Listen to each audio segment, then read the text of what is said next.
Welcome. Let me show you how I knit the back panel of this lovely sweater. In part 1, I showed you how to knit the front panel, and in this part, I show you how I knit the back panel to match the front exactly.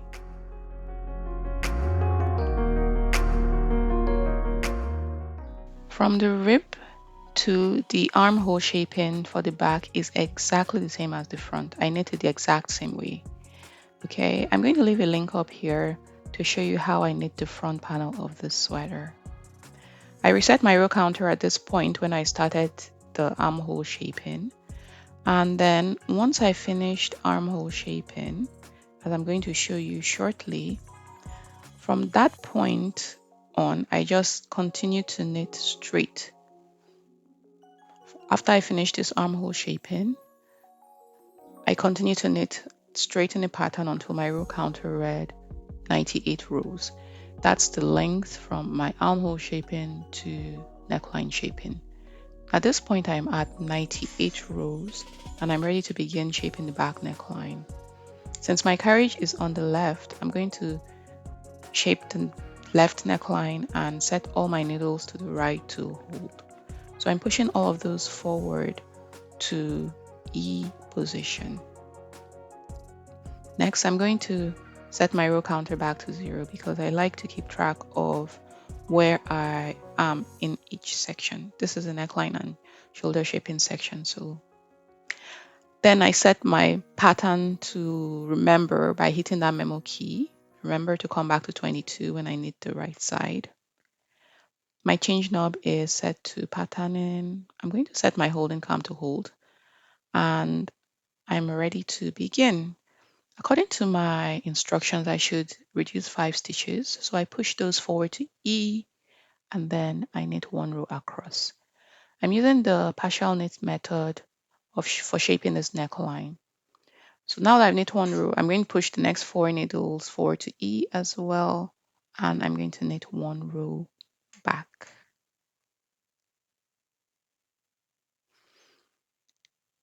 And then I'm going to push 3 needles forward to E and knit 1 row back.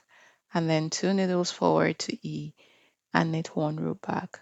And now I'm just going to push 1 needle forward and knit 1 row until I have pushed forward to hold 24 needles because that's half of the width of my neckline. Okay, but before I get to that point where I've pushed forward all 24 needles to hold, I'm going to stop and begin shaping my shoulder. At row 11 of this section, according to my pattern, the shoulder shaping will begin. When you're doing partial knitting, remember to put a weight beside your holding needles. That helps to prevent the stitches beside your holding needles from dropping.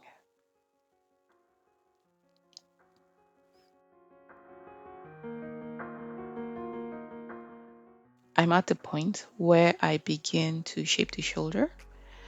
For shoulder shaping, I'm going to bind off 8 stitches on the shoulder edge. If you happen to have a loop like I have here, you can pick up that loop and put it on one of your needles and that will knit it in on the next row. So I'm going to bind off 8 stitches on the shoulder edge and then I'm going to knit 2 rows across my work before I bind off on that edge again.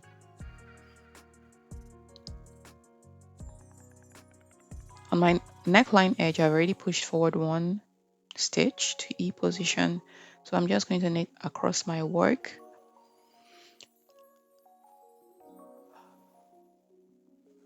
And then I'm going to push forward the last neckline needle. I'm at needle 24 right there and knit a row back across my work.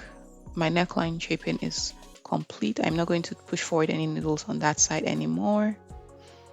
And I'm going to focus on shaping the shoulder.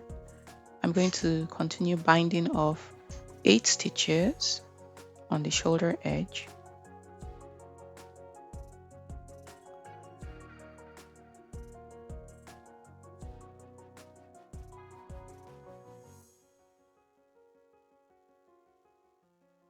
and then knit 2 rows across my work.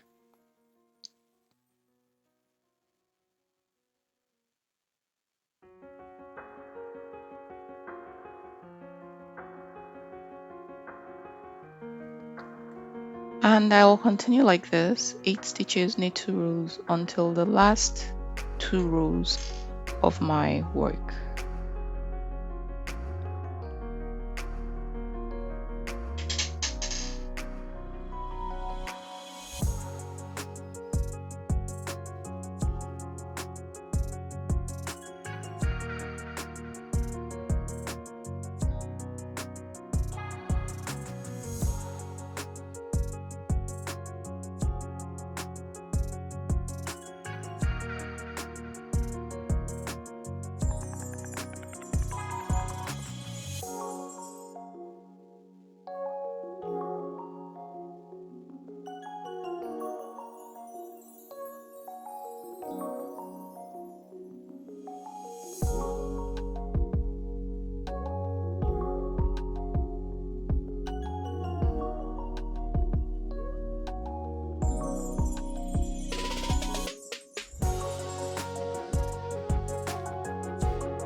At this point, I have 2 rows left to knit. But if I bind off the entire 8 stitches here, then there'll be nothing to knit over. So I'm only going to bind off 4 stitches.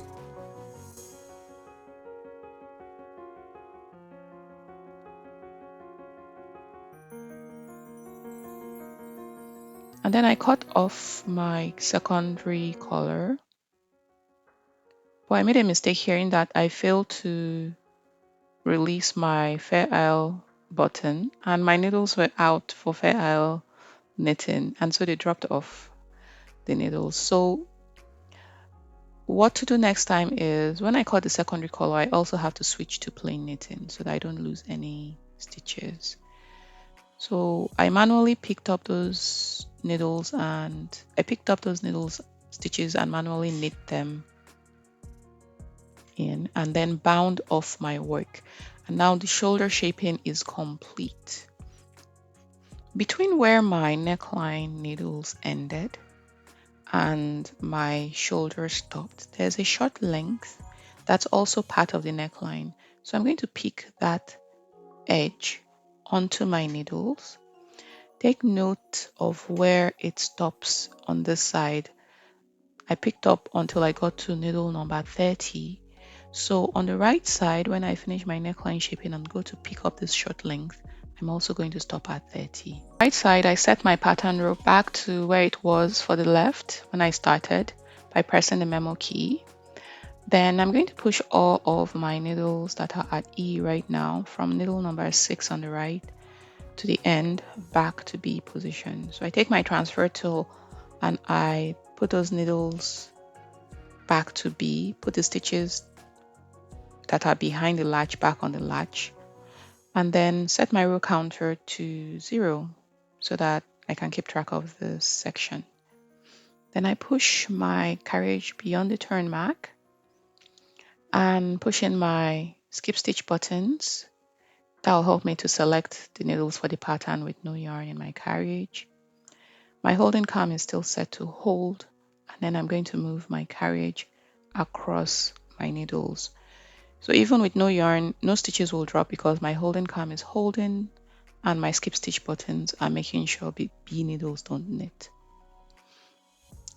Now my needles are selected for the pattern and I can put my main color yarn into my carriage and also my alternate color yarn into my carriage.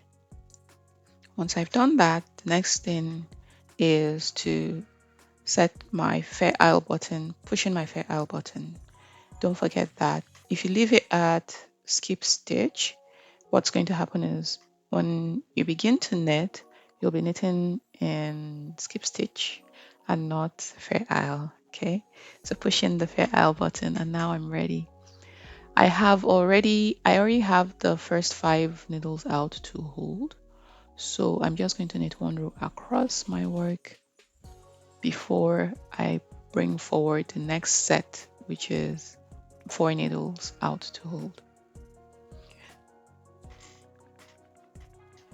The rest of the work on this side is exactly what we did for the left side. I'm going to put some weight on my work. I'm going to push forward 3 needles to hold in position, knit 1 row, push forward 2 needles, knit 1 row, and then push forward 1 needle and knit 1 row until I'm at row 11. And then I'm going to begin to shape the shoulder. And once that's done, I'm going to pick up the short edge between my neckline stitches and the shoulder edge up until needle number 30. So I'm going to speed up the rest of this part and show you what happens when we've finished neckline and shoulder shaping on this side of our work.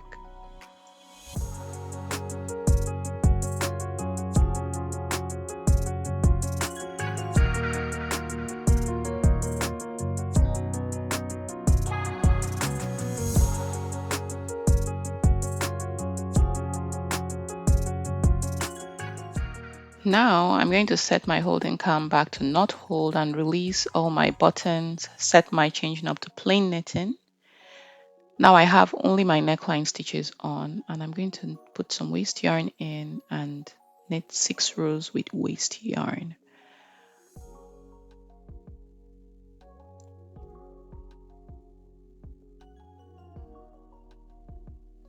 An alternative to what I've done here is you could knit 1 row with your main color, black, before you go in and knit with waste yarn as I've done here. That will make picking up the neckline when I go to join the neckband much easier. But at this point, I'm basically done.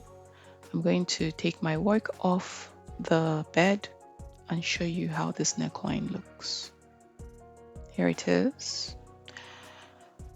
So the back panel is almost like the front. The only difference is the neckline in the back is shallower than the front.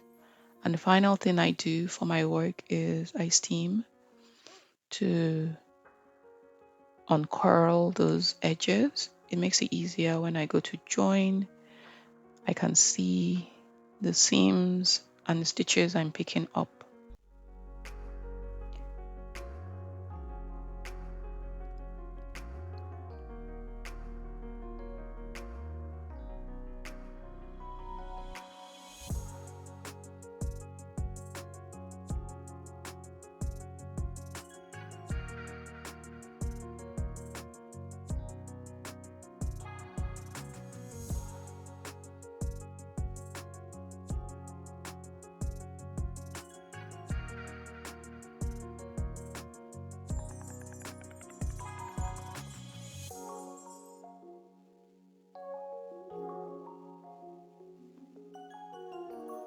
Here's what the front looks like right now. When I say front, I mean the right side of this back panel. Here's how it looks.